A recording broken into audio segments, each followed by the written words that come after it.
ব্রিগেডের ময়দানে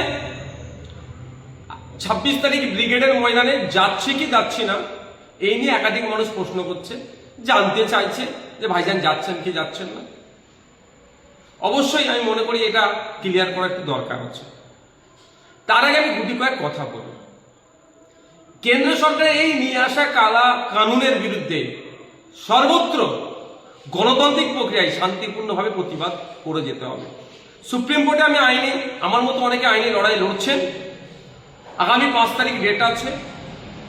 আন্দোলন সংগঠিত করতে হবে, শান্তিপূর্ণভাবে আন্দোলন করতে হবে।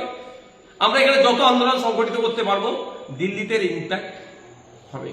আর আমাদের আন্দোলনে যদি আমাদের আন্দোলনে ঢুকে যদি হিংসা ছড়িয়ে দেয় তাহলে কিন্তু এর ব্যাড ইফেক্টও দিল্লিতে পড়তে পারে। সুতরাং আমরা যারা আন্দোলন যেখানে যেমনভাবে করছি আমাদের আন্দোলনটা যেন গঠনমূলক হয়, শান্তিপূর্ণ হয়, ধর্মনিরপেক্ষ হয়, গণতান্ত্রিক প্রক্রিয়াতে হয়। আমাদের আন্দোলনে ঢুকে কেউ যদি হিংসা ছড়াতে যায় সেগুলোকে আমাদেরকে আটকাতে হবে। ভাঙড়ে আমাদের আন্দোলনে হিংসা ছড়ানোর চেষ্টা হয়েছে, হিংসা ছড়িয়েছে। জঙ্গিপুরে সেখানে পুলিশ অতি সক্রিয় হিংসা ছড়িয়েছে। আপনার বিভিন্ন জায়গাতে আমরা দেখছি এটা হচ্ছে, অনেক জায়গায় খবর আসছে পুলিশ আটকাচ্ছে, মিটিং মিছিল করতে দেবে না, এইগুলো হচ্ছে। এগুলোকেও আটকাতে হবে, শান্তিপূর্ণভাবে গণতান্ত্রিক প্রক্রিয়া আন্দোলন করতে হবে।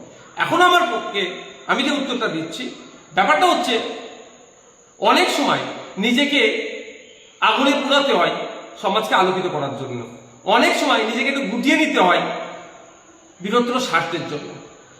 আপনারা জানেন মোমবাতি নিজে আগুনে পুড়ে যায় সমাজকে অন্ধকার থেকে আলোকিত করার জন্য।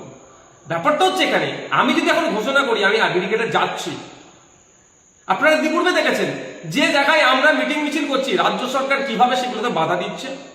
ভাঙড়ে দেখুন হাজার হাজার ছেলের নামে আমাদেরকে মিথ্যা মামলা দিয়ে দিয়েছে, আমার নামে মামলা দিয়েছে। আমি আমারটা নিয়ে ভাবি না, আমি গরিব ছেলেগুলোর কথা ভাবি সবসময়।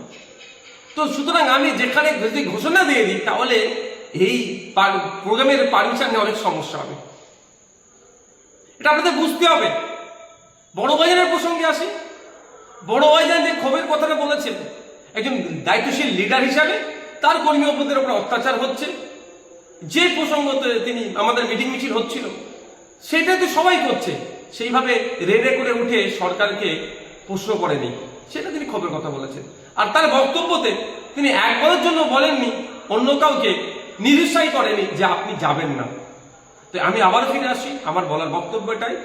আমি যদি এই মুহূর্তে ঘোষণা করি যে আমি 26 তারিখে ব্রিগেডে যাচ্ছি, তাহলে আমি আমার যতটুকু রাজনৈতিক জ্ঞান আছে সে জায়গা থেকে বলছি রাজ্য সরকার হেনতানো প্রকারে চেষ্টা করবে এই পারমিশনকে বাতিল করানোর জন্য।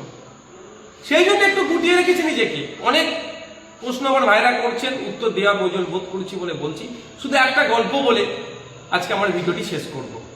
গল্পটি এটাই, বাচ্চাবেলায় পড়েছিলাম আমি, এক রাজার দরবারে, এক বাদশার দরবারে দুটো মহিলা এসেছিলেন একটি শিশুর প্রকৃত মাকে সেই মর্মে বিচার জানাতে।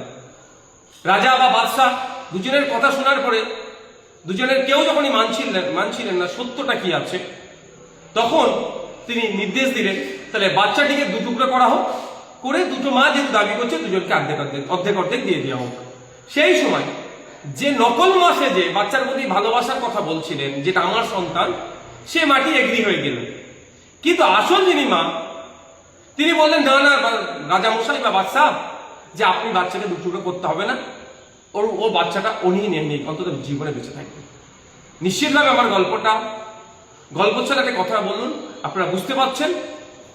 আপনাদের অনুরোধ করব গণতান্ত্রিক প্রক্রিয়ায় শান্তিপূর্ণভাবে ওয়াকফ সংশোধনী আইনের প্রত্যাহারের জন্য বেশি বেশি মিটিং মিছিল করুন। মাথায় রাখবেন, মিছিল নয় মিটিং করুন। মাথায় রাখবেন এই মিটিং এ কেউ না হিংসা করতে পারে। যত মাথার সংখ্যা বাড়াবেন তত দিল্লিতে ইম্প্যাক্ট করবে। তবে হ্যাঁ, শান্তিপূর্ণভাবে হওয়া চাই।